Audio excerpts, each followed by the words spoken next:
Bismillahirrahmanirrahim. Chers confrères, permettez-moi de vous présenter mon travail intitulé La présentation atypique de la COVID-19 chez l'enfant. Pour cela, on va suivre le plan suivant, une introduction, observation, discussion et on va conclure. Comme introduction, la fièvre ou les signes respiratoires sont les principaux symptômes de la COVID-19 chez l'enfant. Le SARS-CoV-2 peut toucher d'autres organes et être révélé par des syndromes inflammatoires majeurs post-infectieux ou d'autres tableaux inauguraux moins typiques. Aussi, des signes neurologiques à type de myélite para-infectieuse, le syndrome de Guillain-Barré, d'encéphalite aiguë et d'encéphalopathie ont été décrits chez l'adulte. Passons aux observations. On va décrire 3 observations cliniques concernant la COVID-19 atypique, dont la présentation clinique elle est atypique, colligée au service des urgences pédiatriques au CHU Hassan II Fès au cours de cette pandémie. Le premier cas, il s'agit d'un garçon de 4 ans admis pour une impotence fonctionnelle associée à des douleurs intenses au niveau des 2 jambes et des pieds.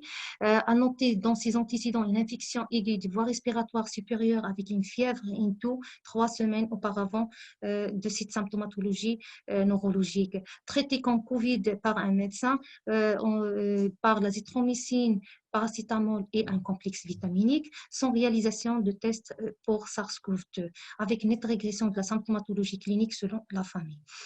L'histoire de la maladie remonte à 10 jours par l'installation d'une douleur au niveau des 2 membres inférieurs avec une difficulté à la marche. 2 jours plus tard, cette symptomatologie s'est aggravée par une impotence fonctionnelle empêchant la position debout, sans notion d'incontinence sphinctérienne ni signe respiratoire associé, motivant la famille à consulter chez un pédiatre qui l'a référé pour prise en charge. L'examen clinique à l'admission, l'enfant il était stable sur le plan hémodynamique et respiratoire, avec une saturation à 96% à l'air ambiant. L'examen neurologique trouve un enfant conscient, stable, attentif, bien orienté dans le temps et l'espace, avec une tétraparésie associée à une faiblesse musculaire au niveau des 2 membres inférieurs et supérieurs, avec une force musculaire cotée à 2/5. Les réflexes osteotendineux sont abolis. On a noté un enfant qui est hyperalgique, sans atteinte sensitive ni sphinctérien, sans aucun signe suggérant une atteinte des nerfs crâniens, pas de troubles de déglutition ni respiratoire. Le reste de l'examen somatique, il était sans particularité. Les examens biologiques, on a noté, on n'a pas noté d'anomalie à la numération formule sanguine, notamment pas de lymphopénie, une CRP qui est négative, un léger syndrome inflammatoire avec une VS à 27 première heure, 62 à deuxième heure. Le bilan hépatique, il était normal. Les CPK membranaires ont été réalisés vu la douleur au niveau des 2 membres inférieurs. La ponction lombaire a objectivé une dissociation albuminocytologique. À l'EMG montre un tableau d'une polyneuropathie motrice démyélinisante. Vu le contexte d'infection respiratoire supérieure 33 semaines auparavant, et vu le contexte de pandémie, la RT-PCR Covid a été réalisée à 2 reprises à 48 heures d'intervalle revenant, les 2 tests sont revenant négatifs. La sérologie SARS-CoV-2 a été réalisée revenant positif à IgG. Le patient initie les immunoglobulines à dose de 1 g par kilo pendant 12 jours avec un complexe vitaminique et Tegretol vu la douleur neurologique. L'évolution après 1 semaine d'hospitalisation, on a noté une nette régression de la symptomatologie neurologique avec régression de la douleur. Le patient a été déclaré sortant sous traitement à domicile. Comme discussion, comme la plupart des disciplines médicales, la neurologie est impactée par la COVID-19. Le mécanisme de l'atteinte neurologique directe n'est pas en premier plan. C'est très probablement un mécanisme neuro-invasif qui existe, parce que le SARS-CoV-2 se lie au récepteur membranaire de l'ACE, de l'endothélium pulmonaire et vasculaire, mais également au niveau neuronal par un mécanisme rétrograde via la muqueuse olfactive et puis le bulbe olfactif. À ce jour, pour la COVID-19, les cas de myélite para-infectieuse, de syndrome de Guillain-Barré et d'encéphalite et de nécrosante hémorragique ont été également rapportés chez l'adulte. Dans les cas de COVID présentant une atteinte neurologique, une analyse de liquide céphalorachidien incluant une PCR pour le SARS-CoV-2 paraît indispensable durant cette période afin de distinguer une infection virale directe d'une réaction auto-immune secondaire.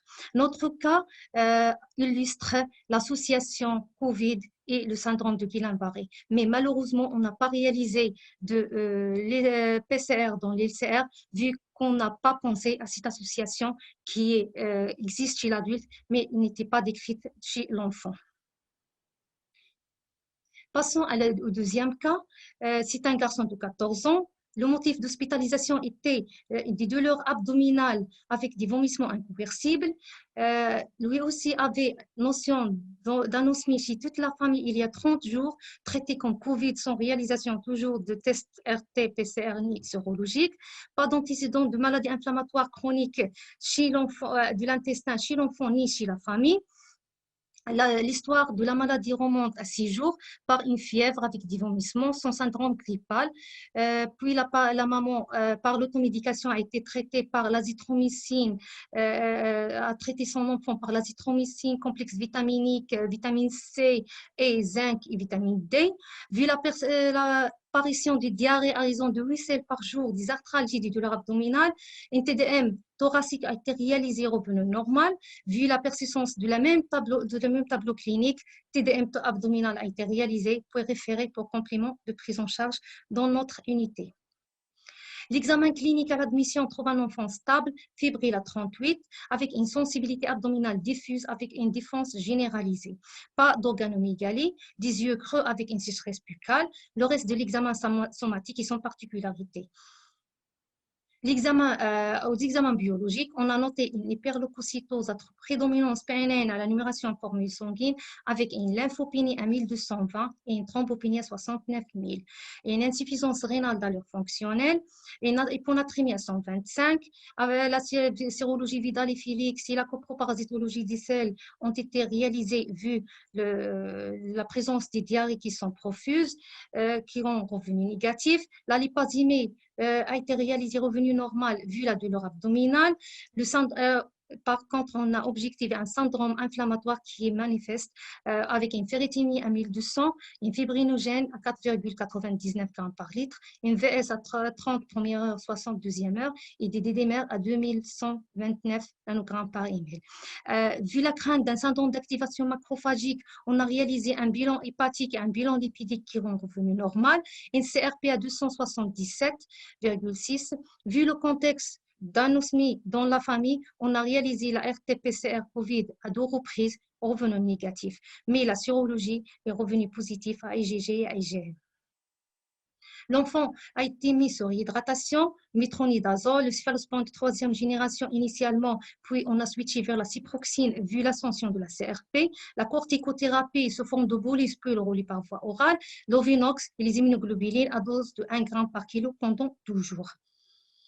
La TDN thoraco-abdominale à l'étage thoracique n'a pas objectivé d'anomalie. Au niveau abdominal, a objectivé un épicissement régulier circonférentiel et symétrique pariétal, colique, plus marqué au niveau cical, mesurant 11 mm avec des adénopathies ciliomésentériques, mesurant pour la plus grande 13 mm de petit axe.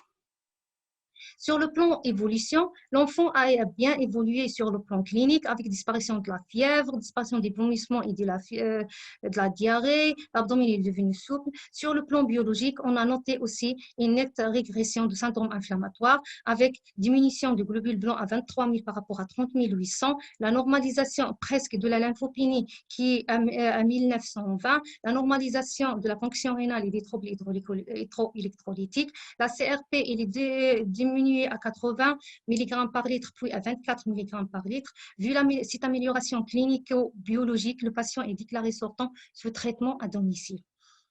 Passons au troisième cas. Il s'agit d'une fillette de 4 ans, admise pour une fièvre prolongée.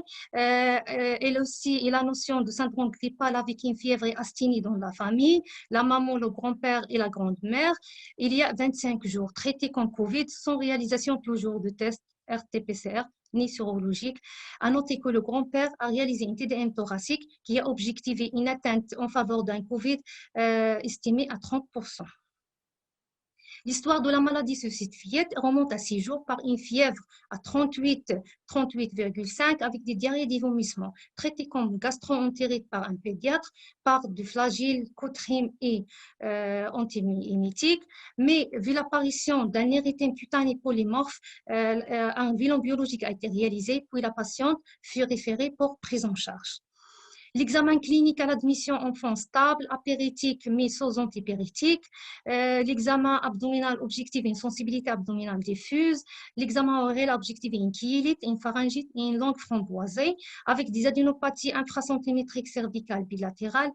Et l'examen cutané a objectivé un érythème cutané. Voici l'érythème polymorphe qui siège au niveau des extrémités, au niveau des 2 pieds de la fillette, au niveau des 2 membres inférieurs. Et cette image montre une petite hyperémie des 2 lèvres avec un aspect en faveur d'une chylite, vu que l'enfant est endormi, on n'a pas pu la faire ouvrir la bouche pour voir la langue framboisée.